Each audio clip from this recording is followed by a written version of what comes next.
কিছুদিন যাবৎ কেক নিয়ে আমি এতটাই ব্যস্ত হয়ে পড়েছি যে তোমাদের সাথে ভিডিওগুলো শেয়ার করাই হচ্ছে না। তো সেদিন ছিল ৪ই সেপ্টেম্বর, অর্থাৎ শিক্ষক দিবসের আগের দিন। তো দেখো আমি চলে যাচ্ছিলাম কোচবিহারে, কারণ পরের দিন আমার কেক ডেলিভারি ছিল আর কিছু মাল কম ছিল কেকের। তো সেই জন্যই আমি চলে গেছিলাম, আর ওরা দুই ভাই একটু ব্যস্তই ছিল। তো এসে আমি প্রথমে বাজারে চলে গেছিলাম, কেকের যা কিছু কেনার ছিল সব কিছু নিয়ে এসেছি। জানো তো সেদিন এতটা গরম ছিল, আর দোকানে গিয়ে ভীষণ রাগ উঠে গেছে, যেই দোকানে যাচ্ছে সেই দোকানে মাল নেই, গোডাউনে পাঠাচ্ছে। এরকম করে প্রতিটা দোকানে প্রায় আমাকে আধা ঘন্টা করে দাঁড়িয়ে রেখেছে।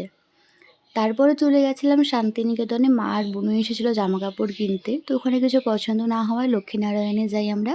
তো লক্ষ্মীনারায়ণে গিয়ে জামা কাপড় পছন্দ করে কিনে নিই। মা আর বুনুকে গাড়িতে উঠিয়ে দিয়ে ওরাও চলে যায়।